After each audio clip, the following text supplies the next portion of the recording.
My name is Adam Greenberg. I'm here with 350 Massachusetts, and we're gathering today in our hundreds to mobilize and rally and call on Governor Patrick to shut down the Brayton Point coal plant, which is one of the largest polluters in all of New England. It's the largest coal and gas power plant in New England.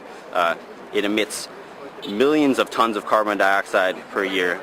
Carbon dioxide, which contributes to these catastrophic impacts of climate change that we've seen: floods, droughts, fires. We've seen even in the North Shore this past year, houses crumbling into the sand. We've seen heat waves, and also it's a major factor. It's really detrimental and bad for the local communities. This is a major polluter, and the people of Somerset and surrounding communities like Fall River have been living. In fact, all of South Coast Massachusetts has a higher rate of cancer than the rest of Massachusetts. Brayton Point specifically emits 15,000 pounds per year of known carcinogens, including mercury, including arsenic, including a number of particulates, which have concrete impacts to the health of these communities, as well as the asthma impact.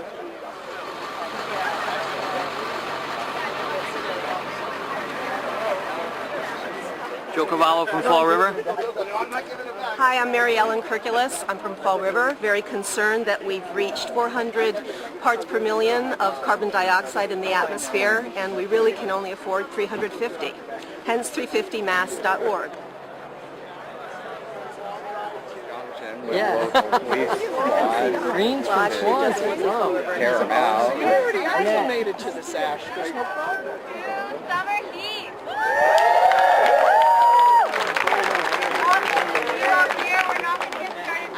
Before we get started, Melodigo's just going to lead us in some songs for the day. The trigger. How's everybody today? We shall not be moved. We're fighting for our future. We're fighting for our future. We shall not be moved. We're fighting for our future. We shall not be moved. Just like the trees just standing on the water. We shall not be moved. Fighting for our children. With our enemy, we shall not be moved. Oh, with our enemy, it must not be moved. Just like the poison leaking in the water. Coal must be removed. Say that again. Coal must be removed. I can get that. And they try to play now. We will rise up. We will rise up, rise up, rise up, rise up. We will rise up.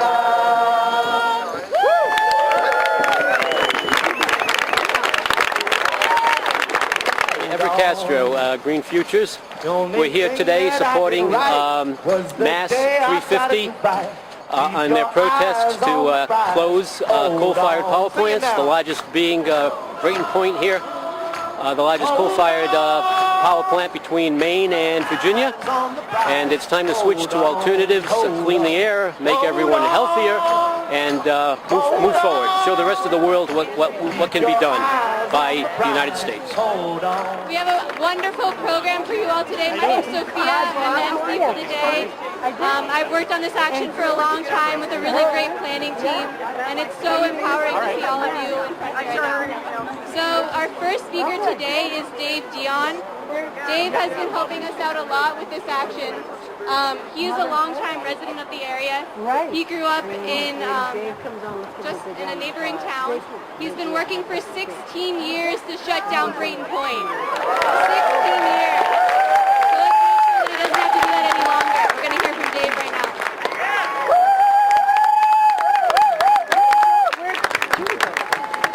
Thank you. This is fabulous. I can't believe this. This is just great.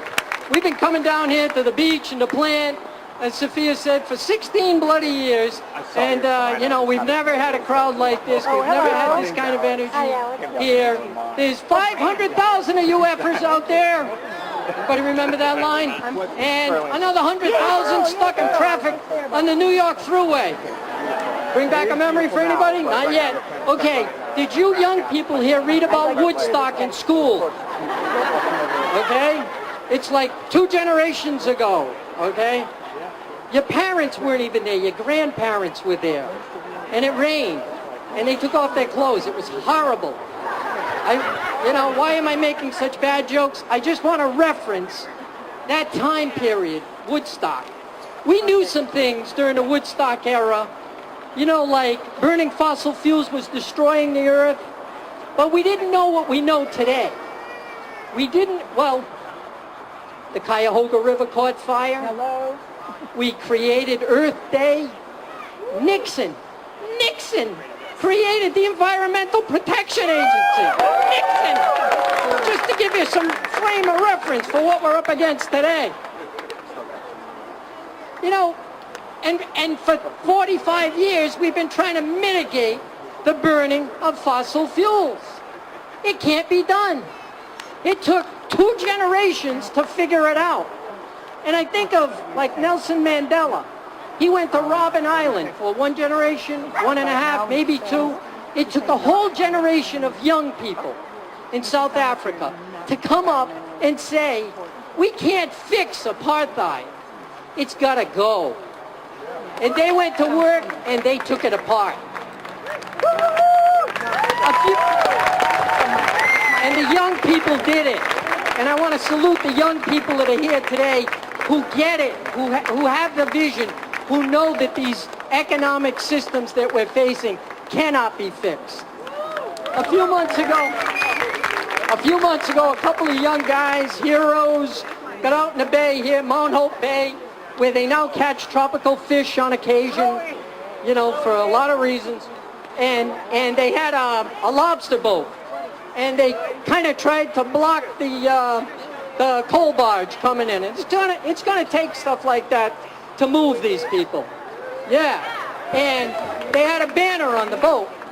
And the banner said, coal is stupid.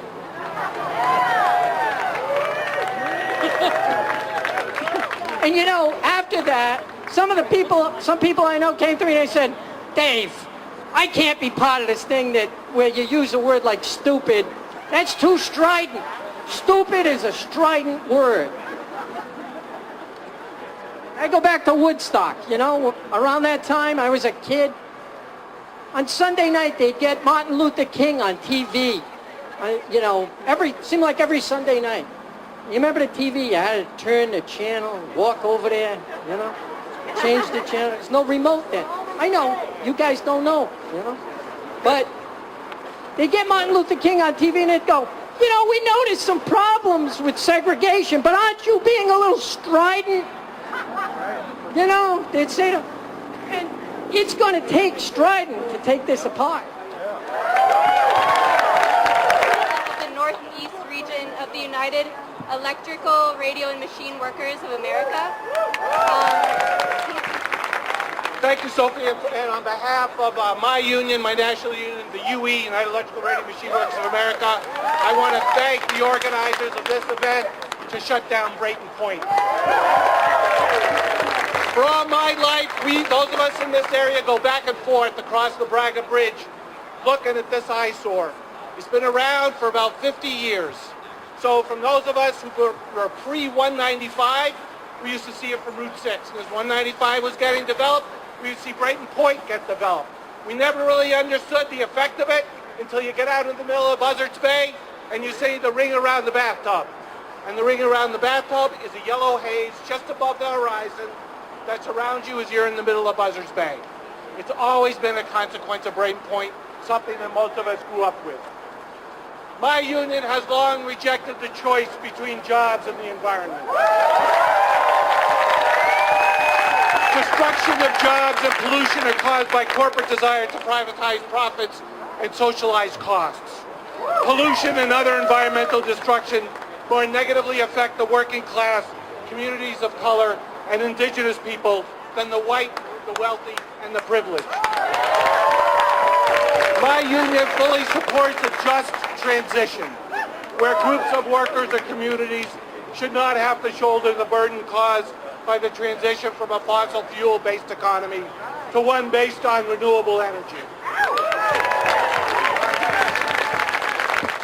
If a lot of people begin to get sick in a particular community, like happened just east of here, about 10 miles, where massive amounts of PCBs that were used in the manufacture of transformers by Aerovox and General Electric as an insulator, if they were dumped in the early to the late decades of the 90s around the New Bedford community by order of corporate officials and assent from the city's elected leadership, neighborhoods and schools were built on these dumps. So the medical community made a forensic analysis. They arrived at a diagnosis of the symptoms, and once the consensus took shape that humans and houses shouldn't live with PCBs, solutions started to take shape, and appropriate measures are taken to cure or prevent the toxins from spreading further. This has happened at hundreds of communities throughout this nation. We know now that the production and the dumping of these toxins was directed by corporate executives who felt it was worth the risk for cheap electrical transmission.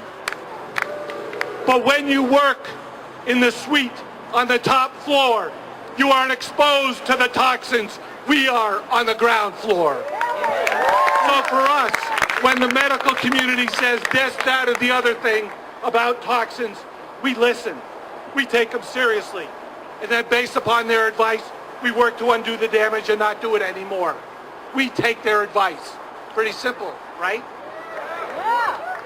If after decades of observation and research, 97% of peer-reviewed scientists state that human activity is the cause of global warming. It's not climate change, it's global warming. Why would anyone in their right mind ignore this overwhelming consensus? There are huge vested interests of coal, fossil fuel, and nuclear energy generation that believe their company, their shareholders' profits are critical to the protection and security of reliable electricity generation. They understand that a job is not a job is not a job. But the conversion process, people have to make the same living they're going to make producing wind than they did producing coal.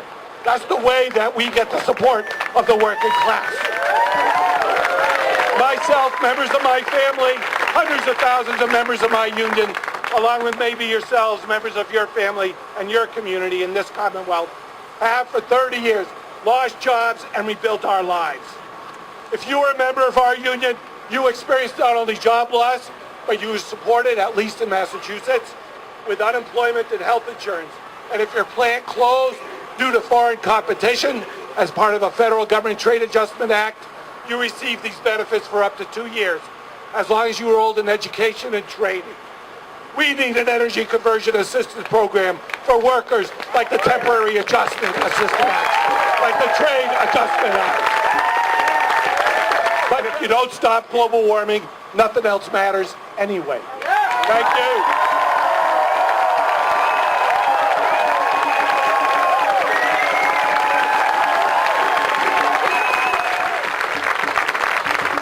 You guys don't realize how beautiful you all look today. But you, give yourselves a round of applause. You are beautiful, proud to see. Today, along with these 40 some odd folks in red shirts over here, I am risking arrest, I'm getting arrested to shut down Brayton Point.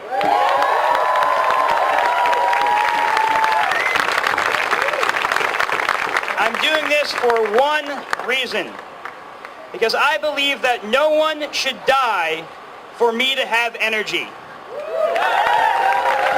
And make no mistake about it, that plant kills people. It kills people in West Virginia where we're blowing the tops off of mountains and turning people's lungs black. It kills people in Somerset and Fall River where we have higher rates of asthma and lung disease and cancer, and it kills people through climate change. It's not an easy thing to wrap your head around how that plant is killing people, but look at it. That is a deadly energy facility. Now I'm going to tell you a short story about how that plant is contributing to killing human beings. In the summer of 2010, Russia experienced an unprecedented heat wave. Before that summer, the city of Moscow had never seen temperatures above 100 degrees Fahrenheit. And over a 2-week period, they broke that record not once, not twice, not 3 times, but 8 separate times. The city of Moscow saw temperatures above 100 degrees Fahrenheit, the first time in recorded history.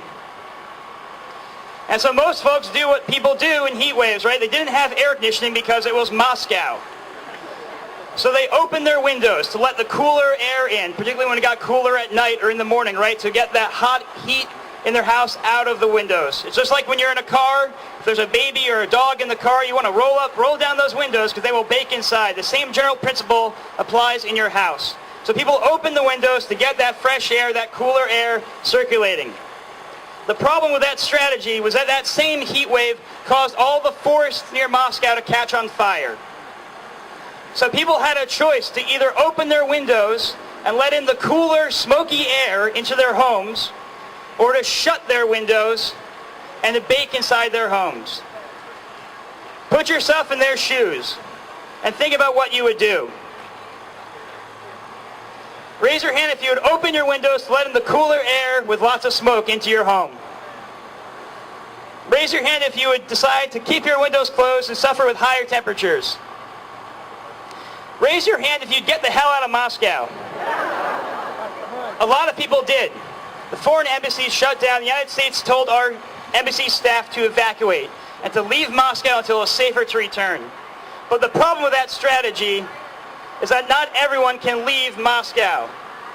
There are a lot of people who didn't have the wealth, didn't have the access to transportation, didn't have the flexibility in their employment where they could just leave town for a couple of weeks.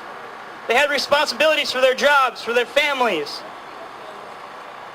And over that 2-week period, when faced with that choice of opening their windows to let in the smoke or closing their windows to bake inside their homes, 11,000 people made the wrong choice. The wrong of 2 bad choices, and they paid for it with their lives.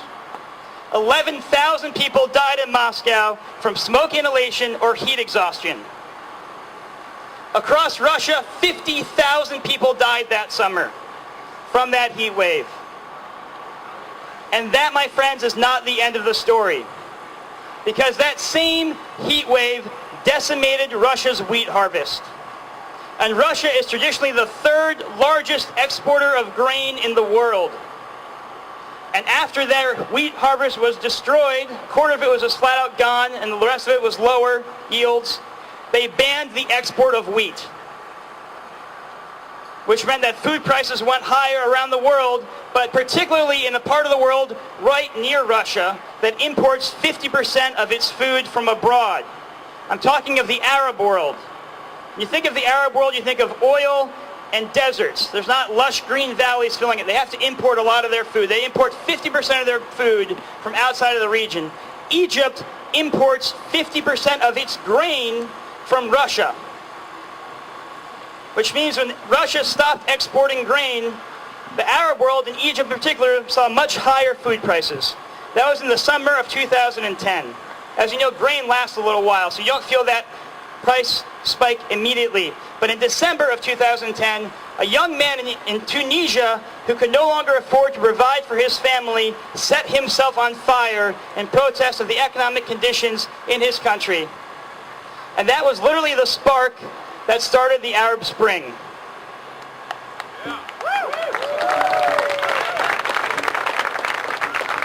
Now don't get me wrong, I thought the Arab Spring was a beautiful, beautiful thing to see people rising up and demanding their freedoms, demanding human rights and liberty. But the honest truth is that those desires for human rights and for liberty existed in the spring of 2010 and the spring of 2009, and they would have been there in the spring of 2012. But the reason we saw the Arab Spring happen in the spring of 2011 was because food prices were dramatically higher across the Arab world. And people who were afraid to take to the streets lost their fear when they can no longer feed their families. And they decided to blame the dictator at the top, and thank God that they did. Because we've seen other instances in human history where the people don't blame the dictator, where the dictator gets ahead of economic distress. And they blame other people. They scapegoat other people. And we're seeing that now starting to happen in Syria. where the dictator got to get ahead a little bit. He had advance warning from the other revolutions, and we're now seeing sectarian war in Syria that has killed close to 100,000 people.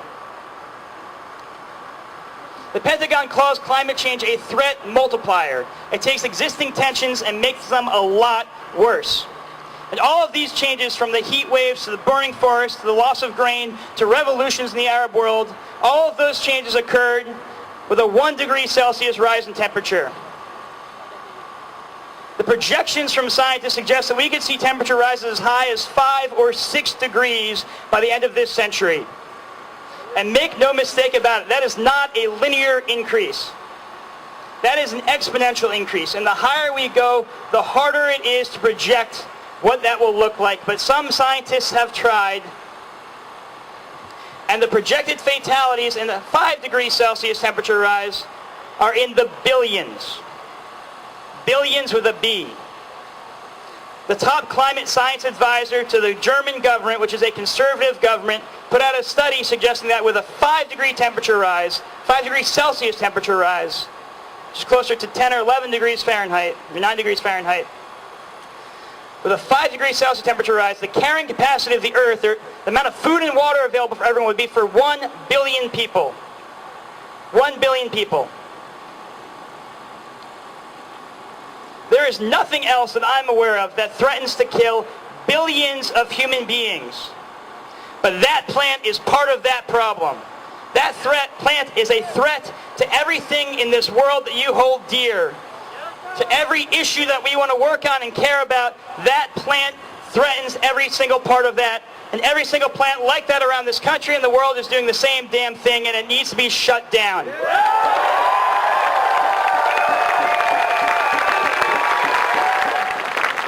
We cannot allow their reliance on this plant to delay our action. We cannot use that as an excuse and to say that people should continue dying because we can't figure out a way to transition fast enough.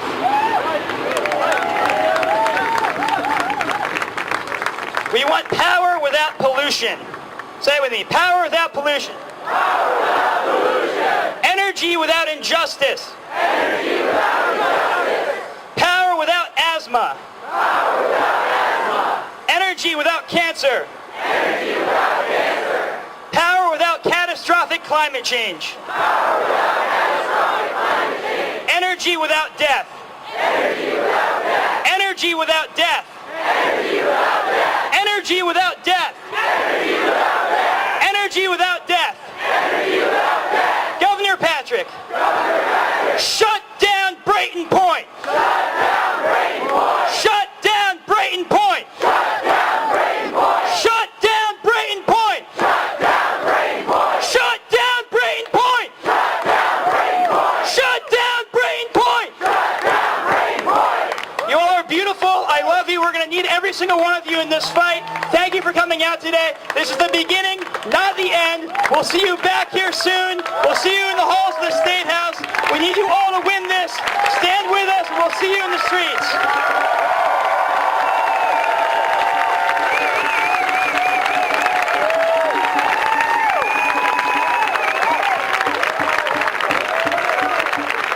Keeper of the Mountains. It's an organization based in West Virginia that mobilizes community against coal extraction.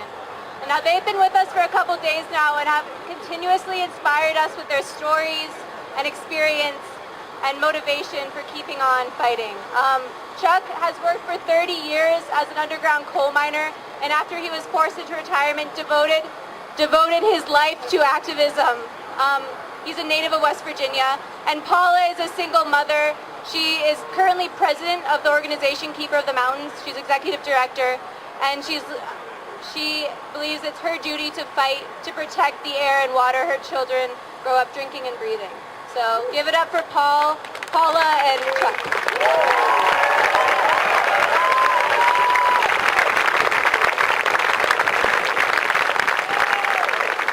Hello. First I want to thank y'all from the bottom of our hearts for inviting us to be a part of this action. We're proud to stand with y'all shoulder to shoulder to shut this power plant down.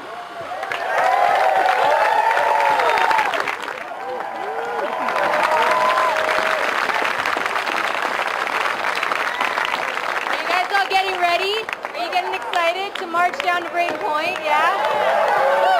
Okay, before we do that, Farhad here is going to give us a very detailed and thorough description of what that's going to look like. You can see the marshals are lined up here just like they're going to be in the march. And since we're marching on the sidewalk and the sidewalk doesn't have a lot of space, we're actually going to line up with them right now. Stop that coal, stop that coal, stop that coal from burning. Stop that coal from burning. Stop that coal from burning. Stop that coal, stop that coal, stop that coal. That's not in the action agreement, Stop that coal from burning. Stop that coal from burning. Right over here. Stop that coal, stop that coal, stop that coal from burning. Down in West Virginia, down in West Virginia, in the Appalachian towns, in the Appalachian towns. The coal we burn is dug up, the coal we burn is dug up. Poison water coming down, poison water coming down. For people's needs. Gonna stop that coal from burning, gonna stop that coal from burning, gonna stop that coal, stop that coal, stop that coal from burning. Gonna stop that coal from burning, gonna stop that coal from burning, gonna stop that coal, stop that coal, stop that coal from burning. We will rise up, rise up, rise up, rise up. We will rise up. We will rise up. We will rise up, rise up, rise up, rise up. We will rise up. We won't stand back. We won't step back. We'll stop this coal plant in its tracks. We shall not be moved just like a wind descending by the wall. Shall not be moved. Do it again, Dominion. Hey, Dominion, we shall not be moved. Hey, Dominion, we shall not be moved just like a wind still standing by the water. We shall not be moved.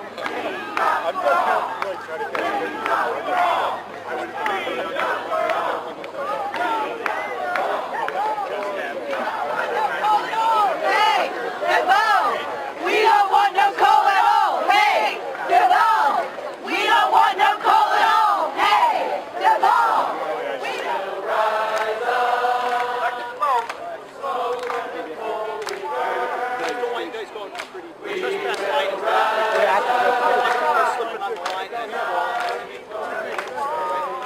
Dirty coal, shut it down. Dirty coal, shut it down. Dirty coal, shut it down. Clean energy now. Clean energy now. Clean energy now. Save jobs now. Save jobs now. Shut it down. Shut it down. Shut it down. Shut it down. Shut it down. Shut it down. Shut it down. Shut it down. Dirty coal. Shut it down. Shut it down. Shut it down. Shut it down. Shut it down. We won't stand back. We'll stop this coal plant in its tracks.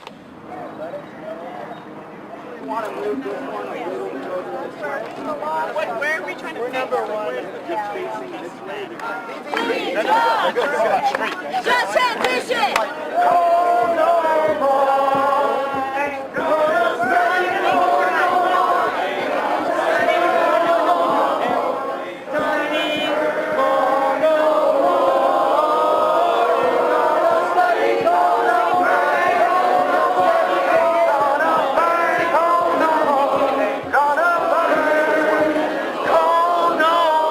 Put up that wind turbine.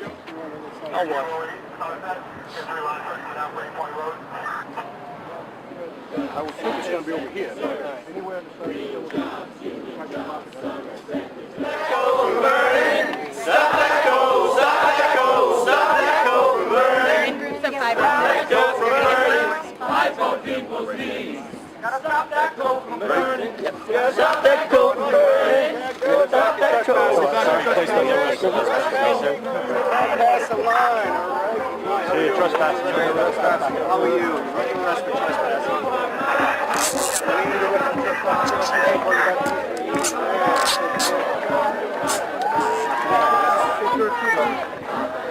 You're welcome.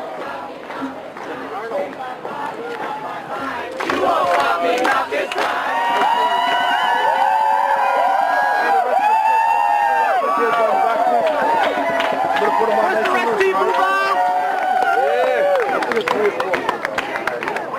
me what democracy looks like. This is what democracy looks like. Show me what democracy looks like. This is what democracy looks like. Show me what democracy looks like. This is what democracy looks like. Show me what democracy looks like. This is what democracy looks like.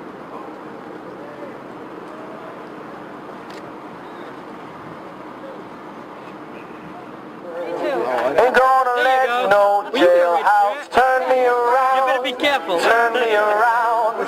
Turn me around. Ain't gonna let no jailhouse turn me around. I'm gonna keep on walking, keep on talking, marching up the freedom land.